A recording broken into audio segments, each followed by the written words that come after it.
Bueno, pues muy buenos días a todos y a todas. Para mí es un verdadero placer volver a la muñeca de la cultura, como yo la conozco y como yo creo que la inmensa mayoría la conocemos, y sobre todo hacerlo después de una etapa en la que he tenido la oportunidad de hacer, yo creo que más amigos que política cuando he venido a esta tierra.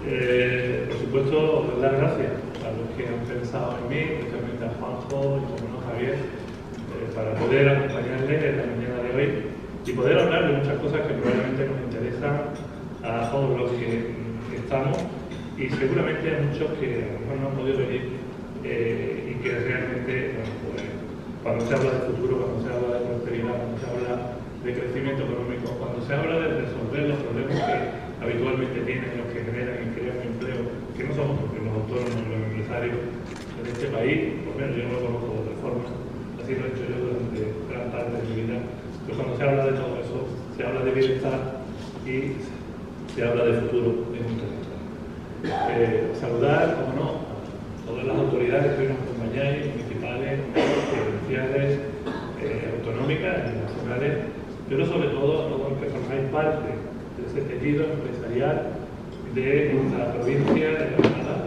y también, y especialmente de la muñeca. Le decía antes, creo que era Javier, que pertenece a la Asociación de Jóvenes Empresarios de Andalucía, AGE, que está hoy aquí con nosotros, está su presidente, bueno, yo tuve la oportunidad de conocer cuando era presidenta Mónica Moreno, y después otros compañeros. Pero recuerdo precisamente que uno de mis primeros encuentros cuando llegué al Parlamento de Andalucía, no vengo a hablar de mí, pero sí quería recordar esta circunstancia.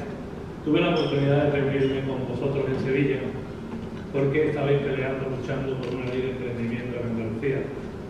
Y recuerdo que os dije que la redactarais vosotros, que yo me iba a encargar de llevar al Parlamento y sacar adelante. Y creo que fue así. Y cuando hablamos de esa ley, y muchas otras, son leyes que han venido a cambiar y a generar muchas oportunidades que hasta ese momento pues, no estaban regulados, sencillamente no tenían esa ocasión, ¿no? Y es verdad que son muchos los problemas que hemos atravesado, especialmente en estos últimos 4 años, y también, como decía Javier, yo soy uno de vosotros. No es que sea uno de vosotros porque sea político. Yo soy empresario, soy autónomo, toda mi vida la he dedicado al mundo empresarial y al mundo del deporte, como bien conocéis, y hoy sigo haciéndolo.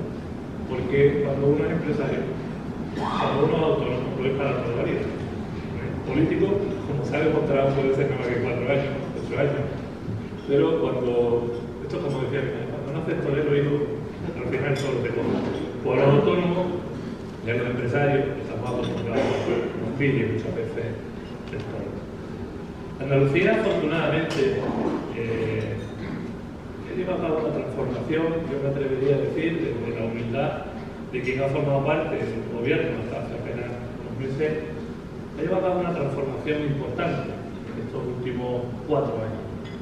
Y lo ha hecho sencillamente porque ha habido oportunidades de cambiar el gobierno, de cambiar un poco la tendencia que habitualmente tenía y llevar a cabo otro tipo de políticas que realmente respondieran a la realidad de la sociedad cambiante, no puede ser de otra forma, y más en la época en la que ya nos encontramos y después de todas las travesías que desgraciadamente hemos tenido que pasar, especialmente estos últimos años.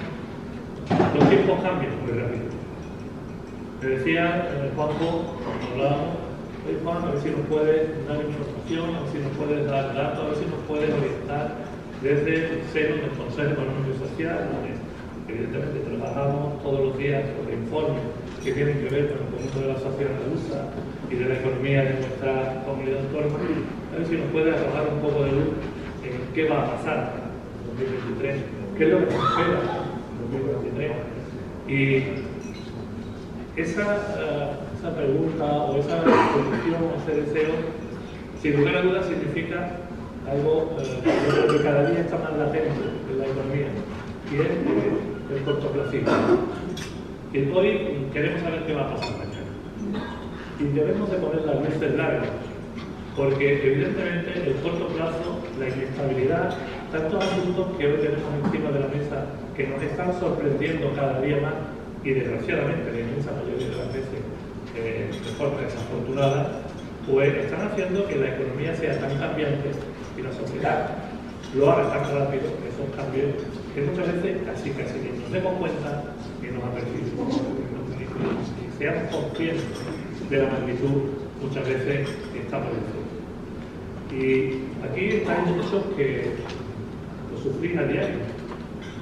Lo sufrís a diario porque ¿quién nos iba a decir en el año 2019, cuando la economía andaluza se recuperaba después de las elecciones de diciembre, recordaréis, del año 2018, el 1 de diciembre, cuando realmente cambió el signo político de nuestra comunidad autónoma y tuvimos la oportunidad de cambiar a un gobierno, en este caso de centro-derecha, más centrado y más progresista de lo que muchos incluso pensaban que finalmente sería.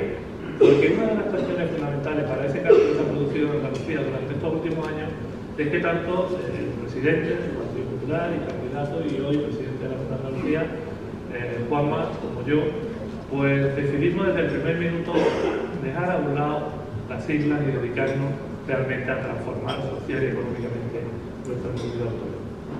Eso es clave. Cuando estás en un ayuntamiento, cuando estás en cualquier institución, cuando estás representando y tomando decisiones que afectan al conjunto de los ciudadanos, no puedes ni debes gestionar solo para los que piensan como tú, ni solo para los que te votan. Eso es un error. La democracia es mucho más grande. Y eso ha sido, yo creo que, el punto de inflexión en que a partir de 2018, finales de 2018, principios de 2019, con un cambio de sistema prácticamente de régimen en Andalucía después de casi 40 años, pues Andalucía empezó a hacer cosas distintas y afortunadamente a crecer. 2019 fue un año buenísimo, ¿cierto? Si hablamos del sector turístico, estamos hablando de casi 32 millones de viajeros, 22.800 millones de euros, 437.000 empleos en un solo año. Pero si nos vamos al sector de las exportaciones y concretamente al sector agrícola, hablamos ya en 2019 de que estábamos rozando los 12.000 millones de euros en exportaciones en el sector agrícola. Este año cerramos prácticamente el año superando los 13.000 millones. Evidentemente las cosas han ido evolucionando, pero en medio nos pilla una circunstancia completamente inesperada para todo el mundo. Es más, ni siquiera fuimos conscientes de la realidad a partir del 13 de marzo del año 2020. Y lo digo porque todos sabéis que me tocó a mí, con mi compañero y amigo Jesús Aguirre, consejero de salud, pues decirle a todos ustedes que tienen que cerrar sus negocios, o que tienen que cerrar sus empresas, o que no podían llevar a los niños al colegio, o que no podían sencillamente llevar a cabo una vida normal por una circunstancia completamente extraordinaria, inesperada, y que llevó a la paralización de la economía en muchos aspectos de todo el conjunto de Europa y a nivel mundial. Claro, Andalucía no podía ser ajeno a esas circunstancias. Y en un solo año perdimos casi 11 puntos de nuestro Producto Interior Bruto. Y eso lo queríamos recuperar en 2 años. Todos los indicadores económicos decían que en los años 21 y 22 se iban a recuperar esos casi 11 puntos del PIB de nuestra economía, se iba a recuperar nuestro empleo y, evidentemente, pues íbamos a gozar de una circunstancia similar a lo que ya vivíamos en el año 2019. En cierta medida, hay indicativos que sí han permitido recuperar gran parte de esa normalidad, porque cerramos, son datos que no se han hecho todavía públicos, serán públicos los próximos días, cerramos este año 2022 superando los 30 millones de viajeros. Pero ¿y nuestras empresas? ¿Se recuperan al mismo ritmo que se recupera? La economía de nuestras empresas se recupera al mismo ritmo que se recupera el número de turistas, de viajeros. No, la economía de nuestras empresas, de nuestros autónomos, los que han sobrevivido, no se recupera al mismo ritmo, porque el desastre ha sido brutal. Se han parado los negocios. Y era imposible recuperarlo en un tiempo evidentemente tan corto. Aparecieron unos recursos que eran necesarios, que despliega el conjunto de la Unión Europea, que eran los Next Generation. A mí me tocó ser también, por, en este caso, indicación del presidente de la Oficina de los Fondos Next Generation, me tocó Juan Bravo, consejero de Hacienda, y que hoy está en otros menesteres, en el Partido Popular, en Madrid, y al cual, además de senador, le deseo todo lo éxito, porque sin duda demostró durante los 4 años que estuvo aquí que gracias a su labor, gracias a su eficacia y sobre todo a su capacidad, pues conseguimos que Andalucía aprovechara esos 4 años para recuperar económicamente, sobre todo a nivel de muchos indicativos, unos datos cada vez más convergentes con el conjunto de la media nacional. Y no era fácil, pero nos adelantamos a muchas circunstancias. Y esos fondos NEST, que crearon tantas expectativas, que los empresarios pensaban que los iban a llegar directamente, pues nos hemos dado cuenta de que realmente no ha sido así.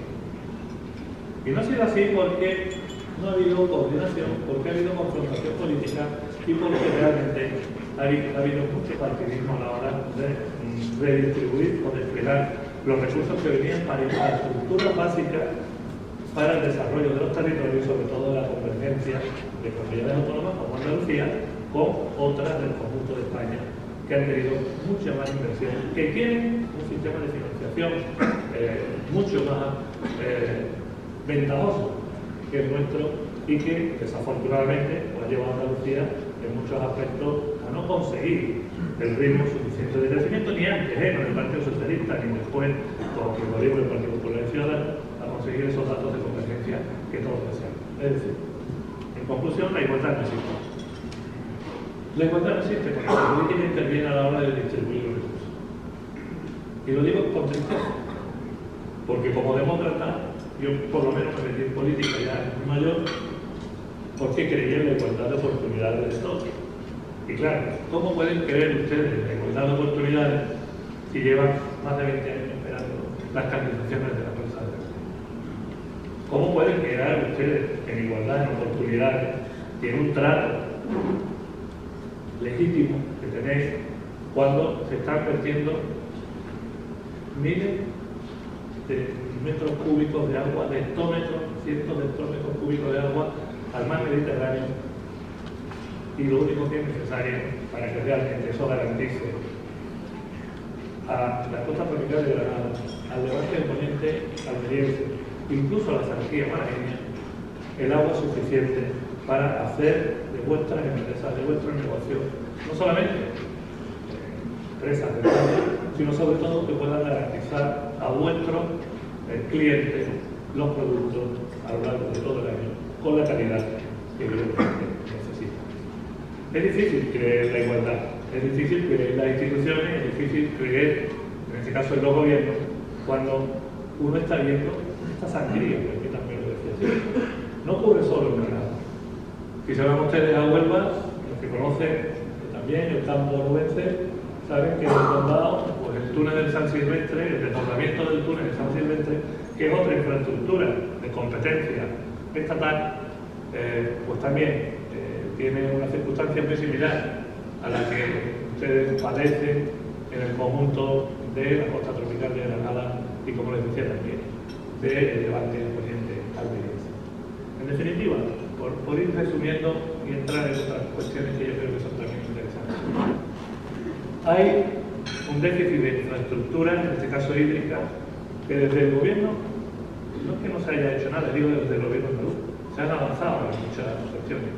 Ahora mismo escuchábamos, y ayer lo hablábamos, la noche tuve la oportunidad de estar con Juanjo y con Javier, un buen rato, y hablábamos precisamente de ese esfuerzo que hace el Ayuntamiento de Almuñécar y el cual pues hay que aplaudir para al menos poner una tirita para que realmente se pueda seguir regando los campos. No es suficiente, claro. Y las inversiones que hay que hacer en el túnel, en este caso las canalizaciones de Rules, estamos hablando de una inversión en torno a 350 millones de euros, que tampoco es que sea una inversión multimillonaria visto realmente los recursos que se están desplegando en este momento en España y concretamente en las comunidades autónomas se van a desplegar con los fondos NRF. Lo lamentable es que el gobierno andaluz no puede destinar esos recursos a las canalizaciones de Rubio. No puede hacerlo, por una cuestión de falta de competencia y sobre todo de problemas de certificación y justificación de esos fondos europeos que después llevarían al gobierno andaluz a tener que devolverlo independientemente de que iban a hacer la autorización para ejecutarlo. Esta es la realidad. Esta es la circunstancia por la cual ustedes están teniendo el agua suficiente para regar su cosecha. Y teniendo en cuenta que eso significa nuestra labor, nuestro trabajo, nuestro esfuerzo, significa, pues evidentemente, una aportación al Producto Interior Bruto de nuestra comunidad autónoma que, como les decía antes, pues supera ampliamente los 13.000 millones de euros en un año como este. Así podríamos extendernos por el conjunto de Andalucía. Sí es cierto, como les decía, que desde el gobierno andaluz sí se han hecho cosas. Carmen Crespo, nuestra consejera de Agricultura, pues una de las cuestiones que inicialmente se puso en marcha fue la utilización del canon del agua que llevaba décadas sin utilizarse, creo que estaba en torno a 300 millones de la recaudación de más de 750. Se empezó en obras hidráulicas de urgencia, desaladoras, canalizaciones, en definitiva, muchas cuestiones menores, que no son más tiritas, evidentemente, no solucionan el problema. Y ahora, incluso se ha puesto en marcha también, como conocen, la mesa de la sequía. Porque estamos ya en una situación límite, porque ni siquiera nuestras bases se respetan cuando se han acordado. Y todos estos problemas, sin duda, les afectan de una forma muy directa. Igual que si hablamos de otros sectores, también podríamos estar hablando de deficiencias que hay que subsanar. Pero, insisto, los Next Generation, 140.000 millones de euros llegan a España, de los cuales unos criterios de distribución, por renta per cápita, tasa de paro y desempleo que establece la Unión Europea, tampoco se respetan en nuestro país. Y volvemos al uso partidista de los recursos. Porque si se hubieran respetado los fondos tal y como la Unión Europea ha distribuido entre países como Italia y España, que han sido los dos países que más recursos hemos recibido, que vamos a recibir, pues evidentemente Andalucía hubiera recibido 23.000 millones de esos 140.000 y no los 5.500, 5.800 aproximadamente que finalmente vamos a recibir. Pues bien, incluso en estas circunstancias también tengo que decir que esta situación en Andalucía, igual que en el conjunto de España, ya veníamos advirtiendo de que iba a ser prácticamente imposible desplegar todos estos recursos porque ni teníamos la capacidad para gestionarlo, y cuando digo capacidad no es la inteligencia, no es la persona adecuada, sino la suficiencia de personal y de medios, porque los criterios que establece la propia Unión Europea son demasiado complejos para que en 2 años, a finales de 2023, estuvieran certificados o justificados. Por lo cual, lo más previsible es que haya una nueva prórroga de estos fondos europeos como del resto de fondos europeos que hemos ido recibiendo a lo largo de muchos años. Algunos sí se han empezado a distribuir. Por ejemplo, en la muñeca, cuando hablamos de parques subacuáticos, los planes, en este caso, de sostenibilidad turística, que tuve la suerte de poder distribuir antes de dejar mi responsabilidad como consejero, pues sí se aprobaron, se desplegaron y se pusieron. Pero en definitiva, como les estaba diciendo, hay déficit, no solamente de recursos, sino sobre todo también en este momento de capacidad de despliegue y de gestión de los mismos. Lo advirtió la Unión Europea, yo lo dije muchas veces también, y el 31 de diciembre nos volvieron a tirar de las orejas porque, desgraciadamente, no tenemos, insisto, esa capacidad de gestionar todos los recursos.